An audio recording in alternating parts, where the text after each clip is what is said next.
World IBD Day is celebrated on the 19th of May all over the world. ये ऐसा situation है कि पूरे सारे जगह ये IBD करके एक डिजीज़ है जो बढ़ता जा रहा है. IBD का मतलब है inflammatory bowel disease. So in inflammatory bowel disease, what is happening is that the intestinal lining is getting inflamed. इसका मतलब है intestinal lining में जख्म आ गया है.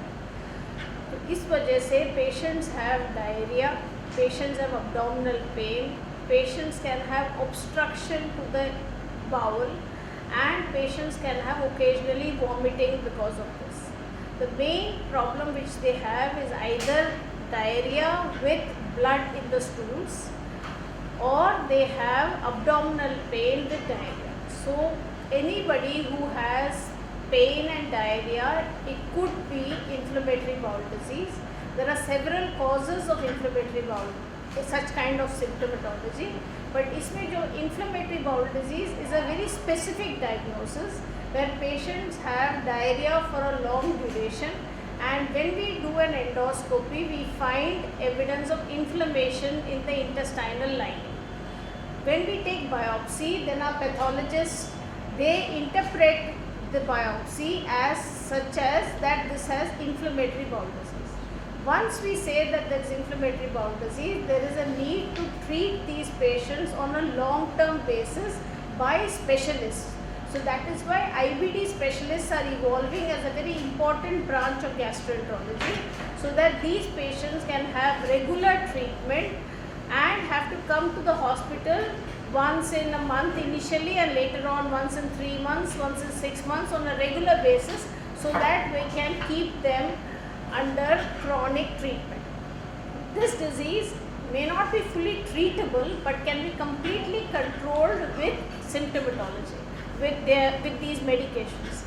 So it's very important that these patients come regularly to the hospital, take their medicines, and they don't stop it as soon as the disease starts showing response. They have to keep on taking the medicines till the intestine is completely healed. So which we document by endoscopy as well as by biopsy. Now why is this disease increasing in our country? There is a phenomenal change in our lifestyle. First of all, stress is increased. Second is eating out has increased. There is a huge change in the kind of food pattern that we are eating. We are eating more and more processed food, more and more packaged food, more and more foods which have insecticide, pesticides in it, and more often we are eating food which have less fiber. So fiber is very important in our Indian diet. Indian diet में हमेशा fiber बहुत ज़्यादा होता था. इसकी वजह से intestine की movement हमेशा अच्छी रहती थी. Fiber जैसे ही कम हो जाता है, intestine goes into constipated mode. Intestine में bacteria बढ़ जाते हैं, and that results in chronic inflammation of the intestine. There is no particular single bacteria which causes this disease. It is a combination of abnormal bacteria which is sitting on the intestinal lining, which initiates this inflammation. Quite often some people are genetically predisposed to this condition. That means if the mother or the father have IBD, the children can have greater risk of IBD. Processed food is very important, especially for the next generation, because we are seeing that IBD is increasing in our country. IBD is of two types, ulcerative colitis and Crohn's disease. So these are seeing such a patient, and patients are having definitive tests जैसे colonoscopy हुआ, and then we take a biopsy so we can make a definitive diagnosis. So because of these reasons, IBD is also increasing in our country. One is because of changing dietary pattern, and second is of more positive diagnosis in the last couple of years. हमारी आंत की एक ऐसी बीमारी है जिसमें कुछ environmental factors के कारण, जिसमें कि हमारे खान पान का बहुत बड़ा योगदान रहता है, उसके कारण हमारी ही आंत में हमारा अपने सेल्स उसके खिलाफ प्रक्रिया चालू कर देते हैं, जिसके कारण वहाँ अल्सर बन जाते हैं.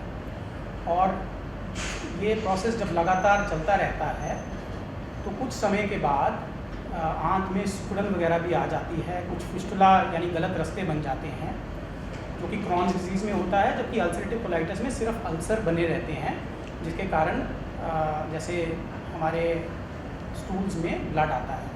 या डायरिया होता है।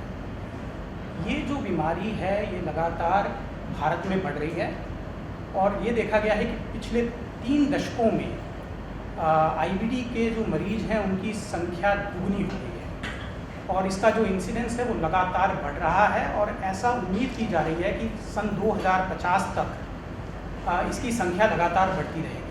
भारत उन देशों में है जहाँ पर IBD के मरीजों की संख्या लगातार बढ़ती जा रही है, जबकि कुछ ऐसे देश हैं जैसे नॉर्वे या यूनाइटेड स्टेट्स जहाँ पर लगभग ये जितनी बढ़नी थी ऐसा समझा जाता है उतनी बढ़ गई है और एक लेवल तक पहुँच गई है।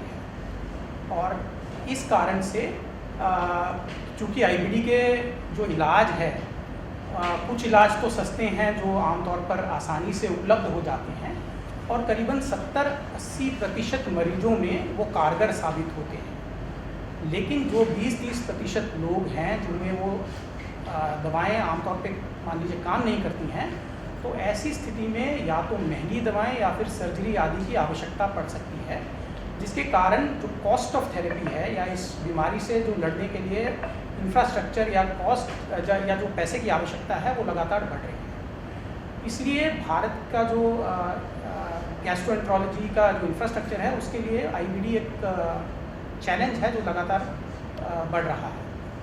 अब जहाँ तक इसका सवाल है कि इस बीमारी का पता कैसे चलता है, तो मरीज जो हैं वो आमतौर पे या तो लगातार लंबे समय तक चलते हुए दस्त होते हैं, 4 हफ्ते से ज़्यादा अगर दस्त चले तो उसमें ऐसा सोचना चाहिए कि IBD भी एक कारण हो सकता है। इसके अलावा अगर लैट्रिन में जैसे खून आए या फिर पेट में लगातार दर्द हो या आंत में रुकावट आ जाए, ऐसी स्थिति में भी अंडरलाइंग IBD होने का चांस होता है। भारत में समस्या ये रही है कि IBD का जो डायग्नोसिस है वो अक्सर डिलेड रहा है, उसमें काफ़ी समय लग जाता है। इसके बहुत सारे कारण हैं। अक्सर जब लोगों को दस्त लगते हैं तो वो एंटीबायोटिक वगैरह लेना शुरू कर देते हैं और कई बार वो उससे ठीक भी हो जाते हैं।